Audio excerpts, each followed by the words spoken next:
All right, there's one thing that Democrats are arguably better at than Republicans, and that's the kind of the nuts and bolts of all the campaign stuff, like getting their voters registered and then making sure they actually vote either in person or via mail-in ballot. Now, we all know a lot of Republicans prefer voting on Election Day. I'm one of them.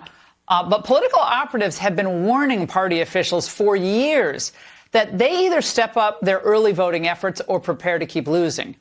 In 2022, according to the U.S. Elections Project, Democrats accounted for 42.5% of early ballots, but Republicans only accounted for 33.8%. So it's pretty obvious that it's smarter politics to log as many votes as you can as early as possible. Early engagement matters. That's exactly what Virginia Governor Glenn Youngkin is trying to do with his Secure the Vote effort before early voting ends on Saturday. Every seat in the Virginia House, which is currently controlled by Republicans, and the state Senate, controlled by the Democrats, is now up for grabs. That's 140 seats on the line on Tuesday. So if Republicans can get voters energized, get them out to the polls, this could mean a GOP trifecta. Joining me now from the latest stop on his Secure Your Vote bus tour. Got a rowdy crowd there, Governor. Great to see you. What's at stake with this early voting and getting this election going? Well, we have our entire House, our entire Senate up. I think they're the most important elections in the nation because I think what's at stake is the entire future of the platform. We are demonstrated that you can reduce taxes, you can back the blue, you can support parents and put them at the head of the table, you can raise expectations in schools, and we've created 230,000 jobs in 22 months that puts us near the top of the nation, and that's what's on the ballot. And of course, the other side, all they have to sell is fear, and we're talking about hope for the future, and hope beats fear every day of the week, and that's what's on the ballot, and that's why the early voting has been so important. We've seen an uplift in early voting that has been great across the Commonwealth. And most importantly, Laura, in our battleground states, we've really seen a move. And I think this is going to make a big difference when these elections are finally tallied. Now, the Democrats, everyone, has in the DMV area, D.C., Maryland, and Virginia, they've been pummeled with these abortion ads because they think that's going to get women and young people out to the polls. And you say? Well, of course, that's all they have to talk about is fear. And of course, they're standing for extreme abortion policies. Just 3 years ago, they wanted to, in fact, enable abortion all the way up through and including birth with no exceptions. And we all remember the former governor saying that we would keep a child comfortable while we decide whether a child lives or dies. We've been talking about a bill to protect life at 15 weeks with exceptions where a baby can feel pain.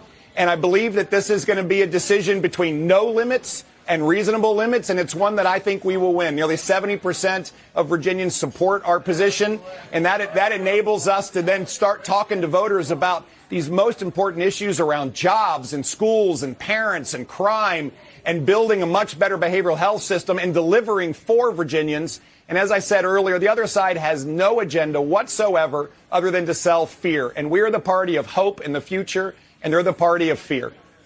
Polling of likely voters, Governor, is showing a dead heat for control of the General Assembly right now. Democrats barely edging out Republicans by 1 point, 42 to 41.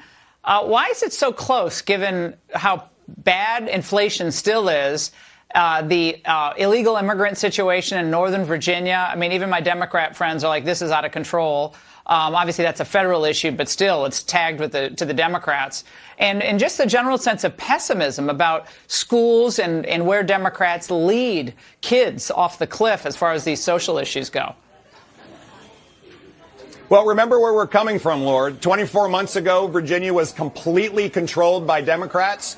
And then, of course, we had the big statement in 2021 where all Virginians came together and we swept the statewide races and we were able to flip our House. The Senate wasn't up. And now we have to finish the job. We did have redistricting, and the districts have been drawn very fairly. And so this is a toss-up, and this is why we are battling so hard down the stretch to hold the House and flip the Senate. I think our record has been incredibly strong. We have great candidates. I'm here in Henrico County where Senator Siobhan Donovan is trying to re-win and be reelected. And, of course, we have great candidates for delegate in Riley Shai and David Owen. We've got to get these folks elected.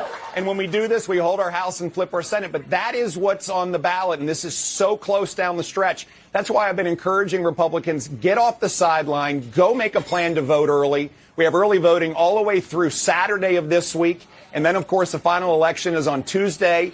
And we got to get everybody out. We turn out. Republicans vote, Republicans win, and that's what we're about to do in Virginia. But this is going to be tight down the stretch, and we need everybody to turn out and vote.